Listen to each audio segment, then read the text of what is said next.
Confidence ನ ಯಾವ ರೀತಿ ಬಿಲ್ಡ್ ಮಾಡೋದು, ಯಾವ ರೀತಿ ಟ್ರಿಕ್ಸ್ ನ ಯೂಸ್ ಮಾಡೋದು ಒಬ್ಬ ಕಾನ್ಫಿಡೆಂಟ್ ಪರ್ಸನ್ ಆಗೋಕೆ.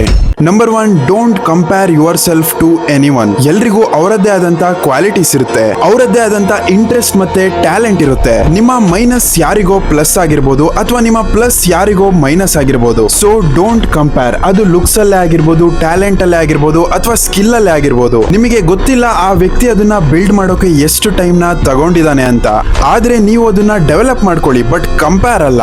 Number 2, accept your self. ನಿಮ್ಮ ಪ್ಲಸ್ ಮತ್ತೆ ಮೈನಸ್ ಗಳನ್ನ ಅಕ್ಸೆಪ್ಟ್ ಮಾಡಿ. ನಾನು ನೋಡಕ್ಕೆ ಚೆನ್ನಾಗಿಲ್ಲ, ಅವ್ನ್ ನೋಡಕ್ ತುಂಬಾ ಚೆನ್ನಾಗಿದ್ದಾನೆ, ನನಗ್ ಮಾತಾಡೋಕ್ ಬರಲ್ಲ, ಅವ್ನ್ ತುಂಬಾ ಚೆನ್ನಾಗಿ ಮಾತಾಡ್ತಾನೆ. ಯಾವ್ದನ್ನ ನೀವು ಇಂಪ್ರೂವ್ ಮಾಡ್ಕೋಬಹುದು. ನಿಮ್ಮ ಬಾಡಿ, ಡ್ರೆಸ್ಸಿಂಗ್ ಸೆನ್ಸ್, ಕಮ್ಯುನಿಕೇಶನ್, ನಿಮ್ಮೇಲಿರೋ ಸೆಲ್ಫ್ ರೆಸ್ಪೆಕ್ಟ್ ಮತ್ತೆ ಯಾವ್ದನ್ನ ಇಂಪ್ರೂವ್ ಅಥವಾ ಕಂಟ್ರೋಲ್ ಮಾಡೋದಕ್ಕೆ ಆಗಲ್ಲ ಅದನ್ನ ಅಕ್ಸೆಪ್ಟ್ ಮಾಡಿ ಮತ್ತೆ ಬೇರೆದನ್ನ ಇಂಪ್ರೂವ್ ಮಾಡೋ ಕಡೆ ಫೋಕಸ್ ಮಾಡಿ. Number 3, take actions. ನೀವು ತಗೊಳ್ಳೋಂತ ಡಿಸಿಷನ್, ಕಂಪ್ಲೀಟ್ ಮಾಡುವಂತ ಟಾಸ್ಕ್ ಇಂದಾನೆ ನಿಮಗೆ ಕಾನ್ಫಿಡೆನ್ಸ್ ಬರೋದು. ಅದು ಸಿಂಪಲ್ ಟಾಸ್ಕ್ ಆಗಿರ್ಬೋದು. ಫಾರ್ ಎಕ್ಸಾಂಪಲ್, ಡೈಲಿ ನಾನು 3 ಲೀಟರ್ಸ್ ವಾಟರ್ ನ ಕುಡಿತೀನಿ ಅಥವಾ ಡೈಲಿ ವರ್ಕೌಟ್ ಮಾಡ್ತೀನಿ, ಏನೇ ಆಗಿರ್ಬೋದು. ಈ ರೀತಿ ಚಿಕ್ಕ ಚಿಕ್ಕ ಆಕ್ಷನ್ ಇಂದಾನೆ ನಿಮ್ಮ ಕಾನ್ಫಿಡೆನ್ಸ್ ಕೂಡ ಬೂಸ್ಟ್ ಆಗುತ್ತೆ. Just take actions and do the task. ಇದೇ ರೀತಿ ನೀವು ಒಂದು ಸ್ಟ್ರಾಂಗ್ ಪರ್ಸನಾಲಿಟಿನ ಬಿಲ್ಡ್ ಮಾಡಬೇಕು ಅಂದ್ರೆ ಫಾಲೋ ಮಾಡೋದನ್ನ ಮರಿಬೇಡಿ.